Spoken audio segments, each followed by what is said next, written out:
जय हिंद। स्वागत है आप सभी का आज की क्लास में। आज हम देखेंगे सब्जी की फसलों में जो हैंडलिंग की क्रिया की जाती है, ठीक है। उस क्रिया में कौन कौन सी विधि अपनाई जाती हैं या उसको करने के लिए क्या क्या हम संसाधन का प्रयोग करते हैं, ठीक है।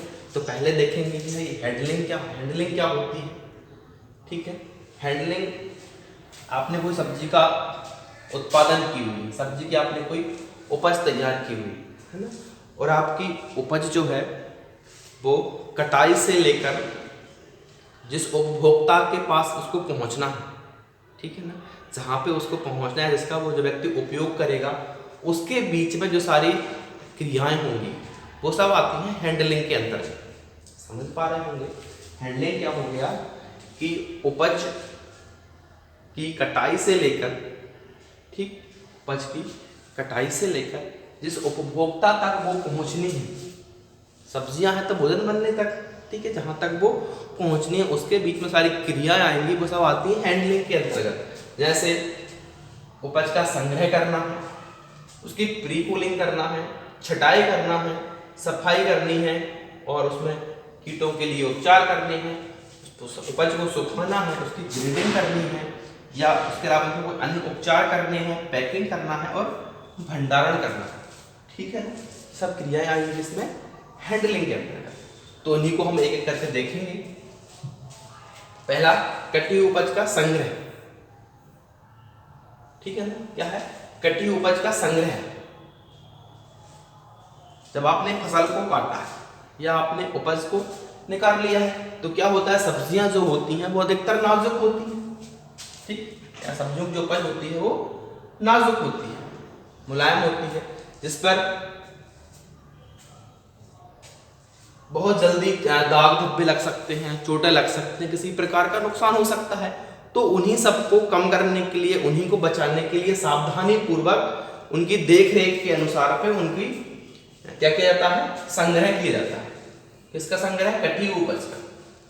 समझ पा रहे होंगे कि आपने जो उपज प्राप्त की है वो सब्जियों की उपज थी या सब्जियां थी, तो सब्जियां नाजुक होती हैं ना, तो नाजुक होती हैं तो उनमें हो जाता है क्या, चोट लग सकती है, दाग लग सकते हैं, है ना। और उन्हीं सबको बचाने के लिए, उन्हीं को कम करने के लिए सारी क्रियाएं की जाएंगी, उसको एक जगह पे बड़े बढ़िया तरीके से उसको संग्रहित किया जाएगा, रखा जाएगा, है ना। वो सब आती है उपज के संग्रह के दौरान में, कि उनको किस प्रकार से रखना है, कैसे उनकी देख रेख करनी है ना, कहाँ पे रखना है, वो सब चीजें, ठीक। नेक्स्ट आता है छटाई।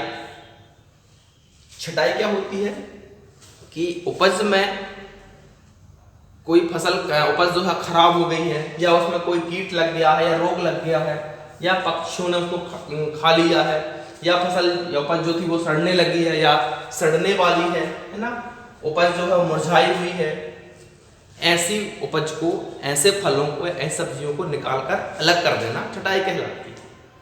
समझ पा रहे होंगे।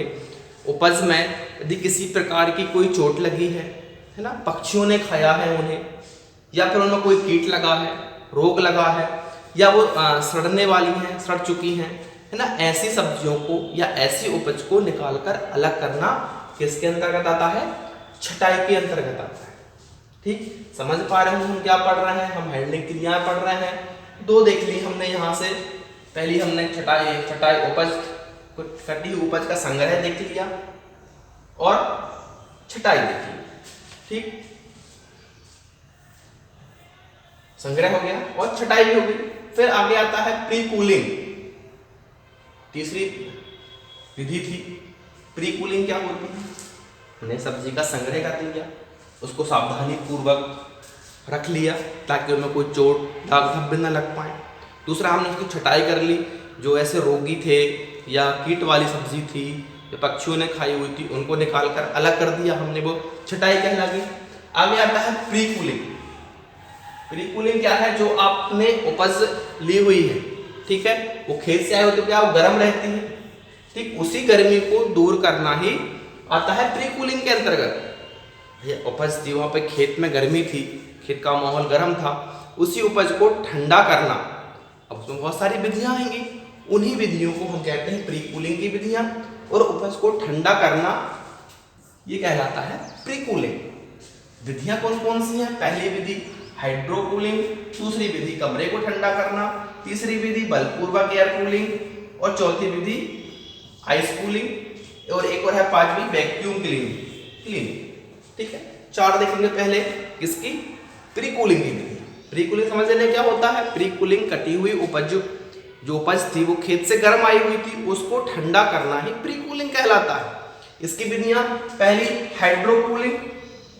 हाइड्रो कूलिंग में क्या है? आप जो उपज है, उपज को पानी से धुलना है या उसके ऊपर पानी की जो है वो बौछार करनी है। ठीक, क्यों करनी है? क्योंकि हमें खेती गर्मी को दूर करना उपज से। तो क्या करेंगे हम? उपज के ऊपर, उपज को या तो हम पानी में डुबा देंगे या उसके ऊपर पानी की हम बौछार कर देंगे। पानी का तापमान रखेंगे हम 12 से 15 डिग्री सेल्सियस के आसपास। ठीक है, इससे गर्म करने पर या इससे गर्म पानी का उपयोग करने पर क्या होगा? उपज तो वैसे गर्म थी वो और गर्म होगी। ठीक है ना, ठंडे पानी का प्रयोग हमको करना है उपज को ठंडा करने के लिए। ठीक, इस विधि को हम वाटर कूलिंग भी कहते हैं। अधिकतर इसमें कहाँ प्रयोग करते हैं? हम जो करते हैं पत्ते वाली सब्जियों पर इस विधि का प्रयोग किया जाता है। कौन सी? Hydro cooling. किसकी विधि है? प्री कूलिंग की विधि। प्री कूलिंग क्या होता है? कटी हुई उपज है वो गर्म थी, उसको ठंडा करना प्री कूलिंग कहलाता है। पहली विधि हाइड्रो कूलिंग हुई, दूसरी विधि हुई कमरे को ठंडा करना। अब जहाँ पे भी आप उस उपज को रख रहे हैं वहाँ पे रेफ्रिजरेटर के माध्यम से या कूल एयर संवहन के माध्यम से उसको, रूम को भी ठंडा कर देंगे। जब रूम ठंडा रहेगा, वहाँ का वातावरण ठंडा रहेगा तो उपज वैसे ही ठंडी हो जाएंगे। ठीक है, पहले हमने सब्जियों पर पानी की बौछार कर दी, वो नहीं कर सकते तो हम फिर उसके अलावा ठंडा कर सकते हैं कमरे को, ऐसे ऊपर को ठंडा कर सकते हैं। तीसरा हम बलपूर्वक एयर कूलिंग।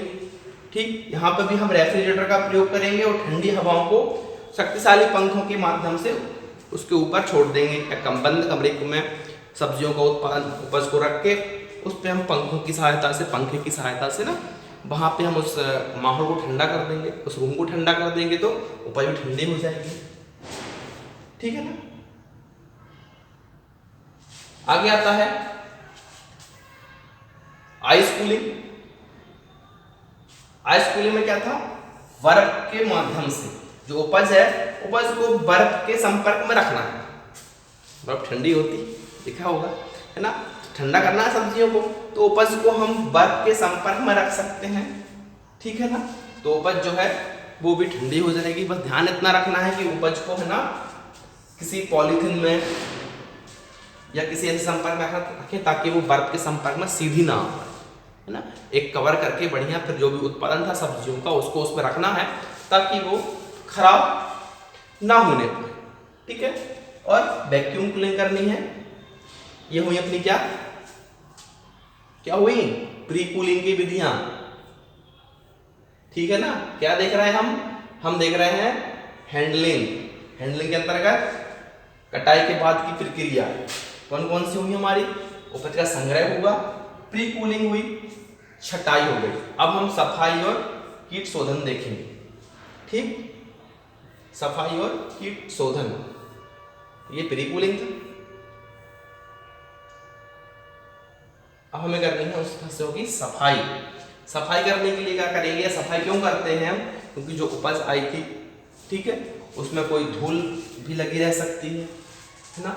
उसी धूल को हटाने के लिए हम उसकी सफाई करेंगे, या जो रोगग्रस्त हिस्से थे उनको छांटकर अलग कर देंगे, उनको काटकर अलग कर देंगे। वो आता है छटाई के अंतर्गत। हमें सब्जियों की साफ सफाई करनी है ना। धूल लगी थी, मिट्टी लगी थी, खेत की मिट्टी हो या परिवहन में कोई मिट्टी लगी हो, धूल लगी हो, तो उसको साफ करना।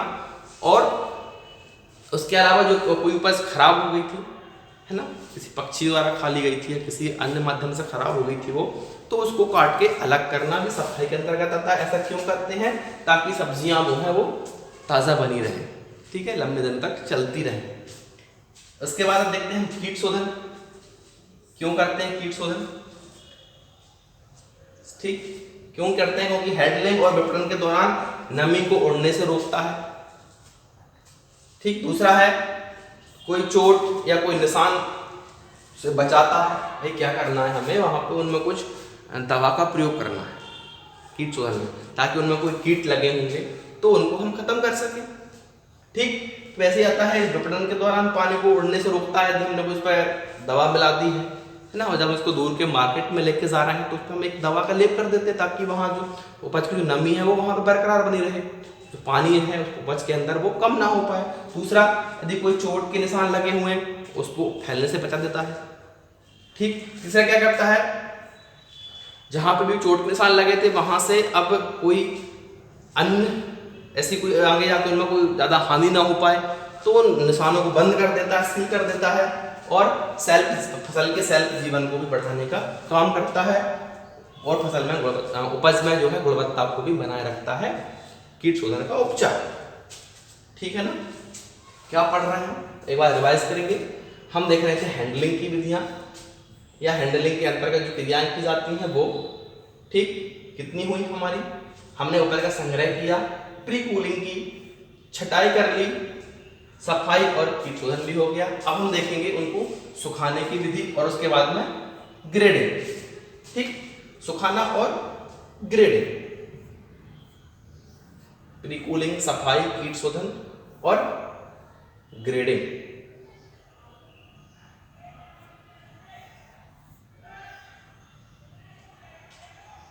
ग्रेडिंग क्या होता है भैया, ग्रेडिंग में आपको सब्जी के अनुसार, ठीक, या जो उसका रंग है, उसका जो आकार है, सब्जी के रंग और सब्जी के रंग और उसकी आकृति, उसका आकार, उसका रंग, इसके हिसाब सब्जियों को अलग अलग रखना, अलग अलग डिवाइड करना वर्गीकरण कहलाता है। ठीक है भाई, यदि हमारी सब्जी का कोई अच्छी उपज है, ठीक है, अब उपज में क्या होता है, कई प्रकार के उसमें फल होते हैं, ठीक है, कोई अच्छे एकदम चमकदार फल होंगे उनको ए ग्रेड में रख लेंगे, ठीक, उससे थोड़े कम चमकदार या फीके होंगे उनको हम बी ग्रेड में रख लेंगे, सी ग्रेड में और डी ग्रेड में, ऐसे हम उनको डिवाइड कर लेंगे। ठीक है, तो वही ग्रेडिंग कहलाती है।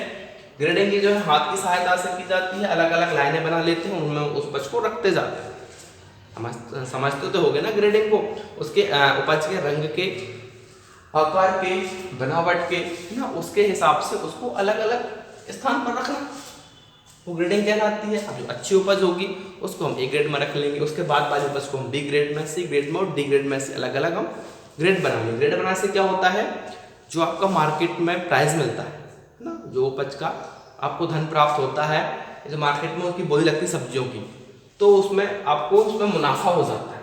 यदि आप सब प्रकार की सब्जी एक ही ढेर में रख दोगे या एक ही प्रकार के उसमें पैकिंग कर दोगे, तो आप बेचने के लिए जाओगे तो वहाँ पे खराब उपज के लिए अच्छी उपज के लिए आपको प्राइस नहीं मिलेगा, रेट नहीं मिलेगा। ठीक है, आगे देखेंगे हम, उसके बाद उसकी पैकिंग करनी है सब्जियों की। ठीक है ना, तो सब्जियां आलू, मिर्च और बैगन, इनकी पैकिंग के लिए हम लचीले बोरे, थैले और प्लास्टिक के जूट, कैनवास, तार, नेट से बने हुए होते हैं। ठीक है, इन सब का प्रयोग करेंगे, किसका, लचीले बोरे का, थैले का, प्लास्टिक का, जूट का, कैनवास का, इन सब के हम बैगों का या बोरों का हम इस्तेमाल करेंगे। ठीक है ना, किसको रखने के लिए, आलू और मिर्च को रखने के लिए।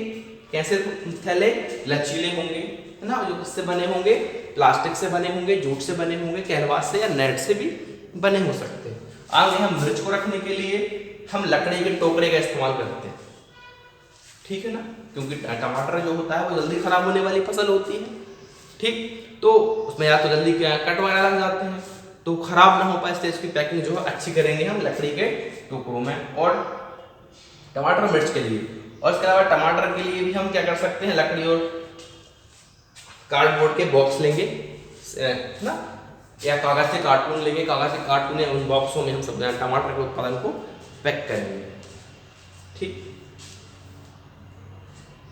तो क्या देखा था हमने आज, याद रखना, हैंडलिंग के अंतर्गत आने वाली क्रियाएं, प्रक्रियाएं, जैसे उपज का संग्रह देखा था, प्री कूलिंग देखी थी, छटाई देखी, सफाई और कीट शोधन देखा, उसको सुखाना देखा, ग्रेडिंग देखा, अन्न उपचार, पैकिंग और भंडारण नहीं देखा है, भंडारण भी बचा हुआ है। ठीक है, तो भंडारण देखेंगे हम अगली वीडियो में। ठीक है ना, तो भंडारण कैसे करें, कहाँ करें, वो भंडारण करने की कौन कौन सी विधियाँ होती हैं। ठीक, धन्यवाद।